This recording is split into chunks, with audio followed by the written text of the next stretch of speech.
Hello, dear YouTube viewers, I hope you're doing well. Okay, let's start our video. The evening begins quietly, with the hum of the city outside their apartment windows and the soft clinking of cutlery on plates. Daniel sits across from Sophie at their dining table, a sleek, modern space filled with a kind of silence that doesn't feel peaceful anymore. The dinner looks perfect, as always. Roasted salmon, vegetables, 2 glasses of wine. But something unspoken lingers between them, heavy and unavoidable. Sophie has been distracted all evening, stirring her food more than eating it. Daniel notices, though he pretends not to. Finally, she exhales softly and breaks the stillness. I got offered a work trip, she says, her tone careful. Just a week. Lisbon. It's a big opportunity. Daniel's fork pauses midway. Who's going with you? He asks, his voice measured but sharp enough to draw blood. The air tightens instantly. Sophie looks up at him, her eyes narrowing in disbelief. Does it matter? He leans back, crossing his arms. I'm just asking. I'd like to know who you'll be spending your week with. Her laugh is short, humorless. There it is. You can't help yourself, can you? You always think I owe you an explanation. Daniel sets his fork down. No, he replies slowly. I think you owe me honesty.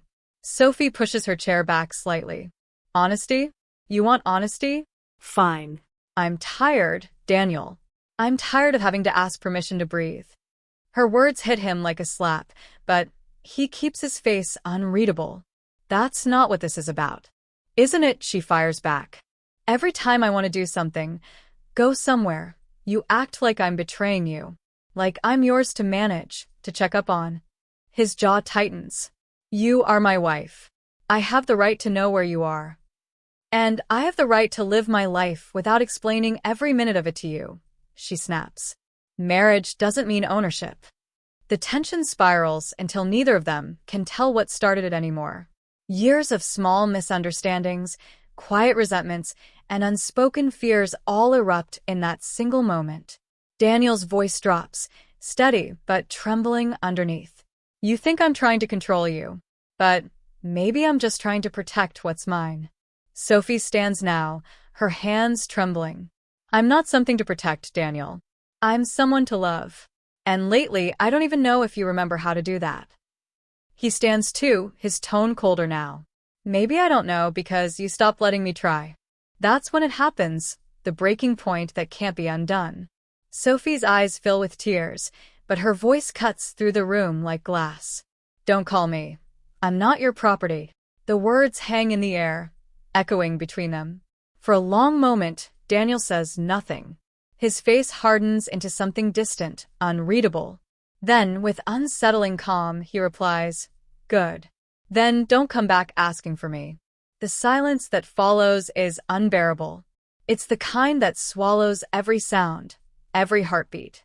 Sophie stares at him, searching for some trace of regret, but finds none. He looks away first. Without another word, she walks into the bedroom, opens the closet, and pulls out her suitcase. The sound of the zipper feels final, like the closing of a chapter. She moves through the apartment with quiet determination, gathering her essentials, her laptop, her passport, every movement fueled by anger and heartbreak. Daniel doesn't stop her. He stands by the dining table, staring at the untouched wine glasses, the one she barely sipped from. When the door finally slams behind her, the apartment falls into absolute stillness. A few seconds later, one of the wine glasses, the one closest to her empty chair, tips over, falls to the floor, and shatters. Daniel doesn't flinch. He just watches the red wine spread across the tiles like a slow, quiet wound.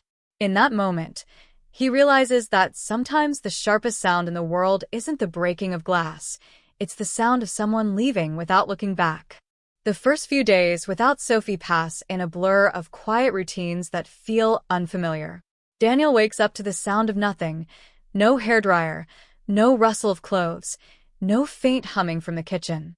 The silence feels intrusive, almost alive, like it's waiting for him to speak first. He lies there for a while, staring at the ceiling, listening to the faint hum of the refrigerator down the hall. Eventually, He gets up and starts his day as though nothing has changed. He makes coffee but forgets to add sugar. She used to do that for him. Her mug is still on the counter, faint lipstick marks at the rim, a reminder of a presence that lingers even in absence. When he turns to the living room, her hairpin lies on the sofa, glinting under the morning light. He picks it up, then sets it back down, as if moving it would make her disappearance permanent. Work becomes his escape, at least in theory. He sits at his desk, opening his laptop, replying to emails, pretending to concentrate. But his mind keeps drifting. To the argument, her last words, the door closing. He keeps telling himself he's fine.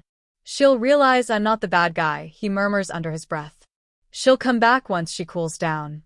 But each day stretches longer than the last, and grief starts to leak through the cracks of his control. He cooks her favorite pasta for dinner one night, telling himself it's just easier than ordering out. He eats one bite and loses his appetite.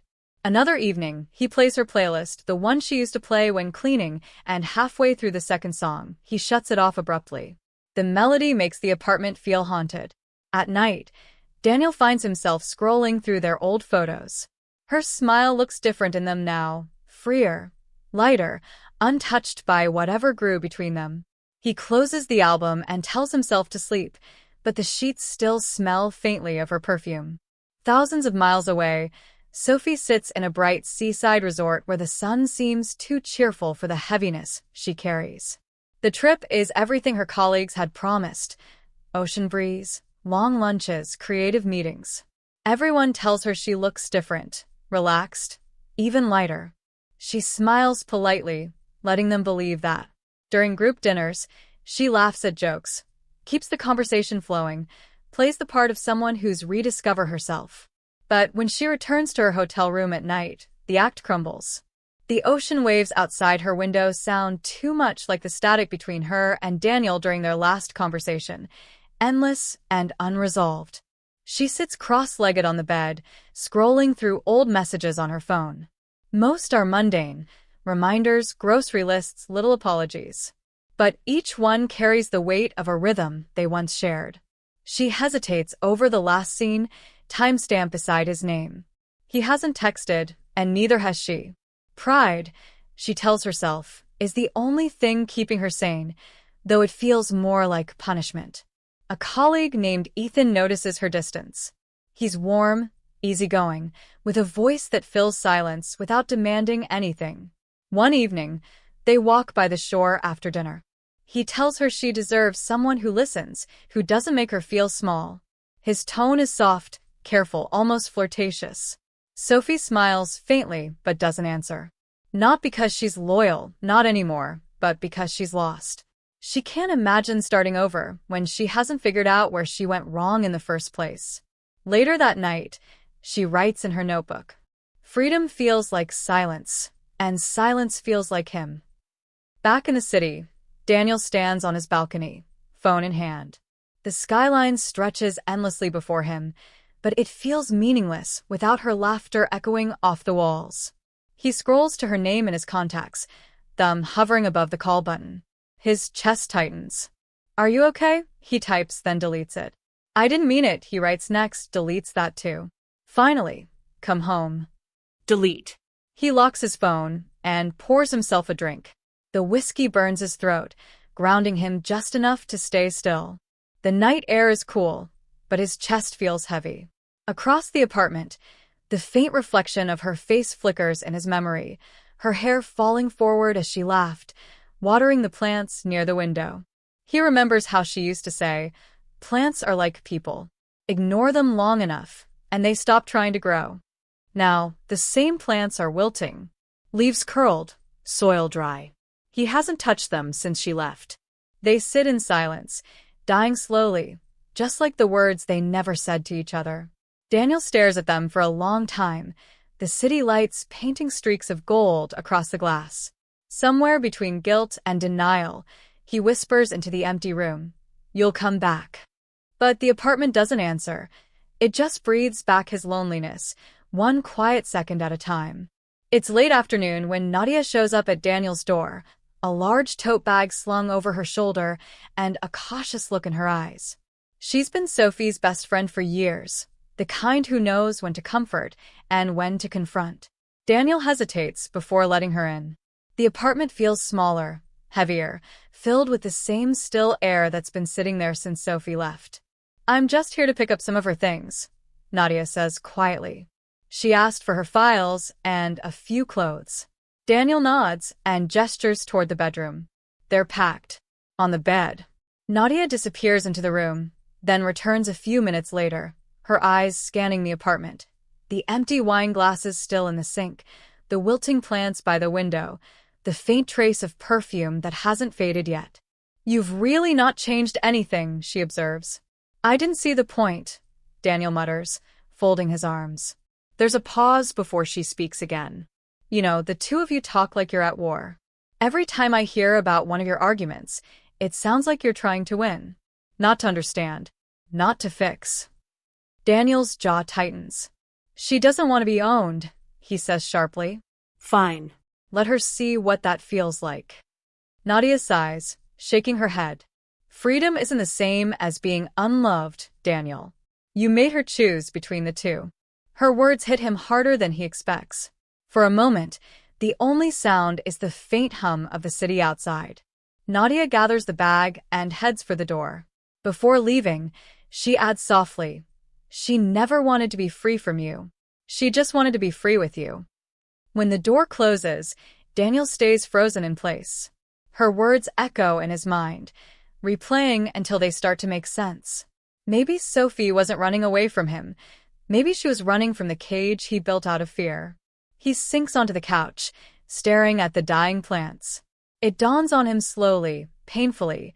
He didn't lose her because she stopped loving him. He lost her because he never let her breathe. Meanwhile, Sophie sits in her hotel room, staring at her reflection in the mirror. The glow from the setting sun makes everything outside look golden.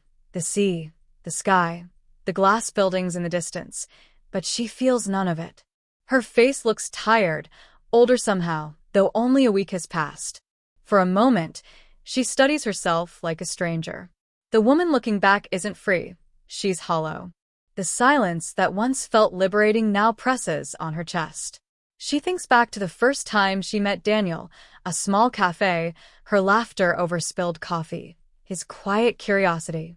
Back then, he used to listen to everything she said, as if her words were something sacred. When did that stop? Or maybe the better question is, when did she stop trying to be heard? She realizes now that their love had turned into a game of keeping score. Who gave more, who cared less, who apologized first. They weren't fighting for love anymore. They were fighting for pride. Her throat tightens, and she whispers to the empty room, "Maybe I left too fast." The confession hangs in the air, fragile and quiet, like a truth finally spoken too late. Outside, the sea keeps moving, calm, endless, indifferent, as if reminding her that some distances can't be crossed by leaving, only by returning. 2 weeks pass before their paths cross again, not by plan, but by chance. Sophie returns to the city earlier than expected, hoping to quietly collect the rest of her belongings before Daniel gets home. She doesn't tell anyone. She just wants to be in and out, no confrontation, no reopening of wounds. But fate has a cruel sense of timing. As she's unlocking the door, suitcase in hand, she hears footsteps behind her. She turns, and there he is, Daniel, standing in the hallway with his briefcase, looking equally startled. For a long moment, neither of them moves. The air feels thick, like even breathing might break the fragile truce of silence between them. Sophie forces a polite, distant smile. "I just came to get a few things," she says quietly. Daniel nods, his jaw tightening. "You should have told me you were coming." She looks at him, exhausted rather than angry. Would it have made a difference? That question lands heavier than it sounds. He wants to say yes, but even he doesn't believe it. So he says nothing. She walks past him, the faint scent of her perfume stirring old memories he thought he'd buried. Inside, the apartment feels even smaller than before, as if the walls remember every argument, every moment of silence that stretched too long. Sophie glances around, her eyes landing on familiar details. The couch where they used to fall asleep watching movies, the dining table where their last fight began. Everything is the same, yet everything has changed. Daniel lingers near the door, pretending to check his messages, but really, he's watching her. Every movement of hers feels careful, deliberate, the way someone moves in a place that no longer feels like home. Their conversation is cautious, almost scripted. They talk about bills, keys, logistics, anything but what matters. Each sentence is layered with the things they're not saying.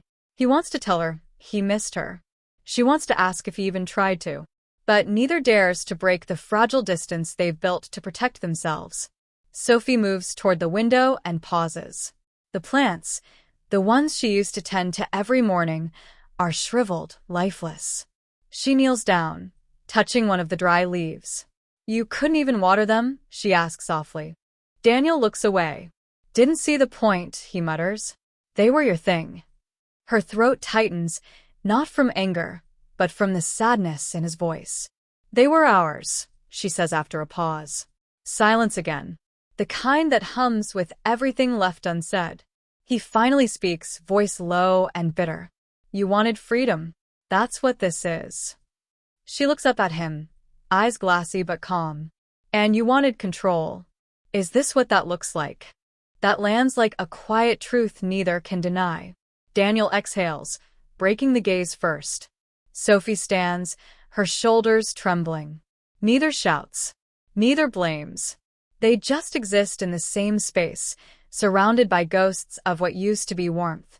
Tears come, not the kind that explode, but the kind that slip out silently, without permission. Daniel wipes his face quickly, pretending it's nothing. Sophie doesn't bother hiding hers. The room feels colder, yet strangely peaceful. This isn't the fury of their last goodbye, it's the acceptance that some things break not with noise, but with stillness. When she finally picks up her bag and walks to the door, Daniel doesn't stop her this time. He just watches, his lips parting like he might speak, but no words come. Sophie turns the handle, hesitates for half a second, and whispers without looking back, "Take care of yourself, Daniel." The door clicks shut behind her, leaving him alone again, surrounded by silence, wilted plants, and the faint scent of everything he never said. Weeks drift by quietly, neither of them reaching out, yet both orbiting the same memory that refuses to fade. Daniel starts waking before sunrise, lacing up his old running shoes, the same pair Sophie once teased him for never using. The city streets are empty at that hour, the air cool and sharp. Running becomes his rhythm, his penance. Each morning, he passes familiar places, the cafe they used to visit, the bookstore she loved, but he never stops. He keeps moving, as if still trying to outrun the silence she left behind. Sophie, meanwhile, settles into a smaller apartment closer to her office. It's quieter than their old home, but also lonelier. She buys minimal furniture, keeps her shelves half empty, and convinces herself that simplicity is freedom. Her colleagues invite her out more often now, trying to fill the void they can sense in her smile. Ethan still texts sometimes, polite check-ins, soft invitations, but she never replies. The unread messages pile up like echoes she doesn't want to face. Daniel deletes her number one evening after work, telling himself it's the only way to move on. But the next night, he catches himself scrolling through his call log, fingers hovering over the digits he still remembers by heart. Some habits never fade, some wounds never fully close. Late one night, sitting in the same living room that once echoed with laughter, Daniel unlocks his phone. He types slowly, deliberately. "You were never my property. You were the only thing I ever wanted to understand." His thumb hesitates over the send button. Then, with a quiet sigh, he locks the screen and sets the phone face down. Miles away, Sophie sits by her window, the city lights flickering below. She types her own message, "I miss you." She stares at it for a long time, then erases it. A silence connects them across the distance, invisible but unbroken. And somewhere between their unsent messages, a truth lingers, soft, bittersweet, and final. Sometimes love isn't about holding on or letting go. It's about realizing you can't own what you never lost, only what you never tried to understand. Thanks for watching. For more videos, please subscribe our channel. Awesome visual story.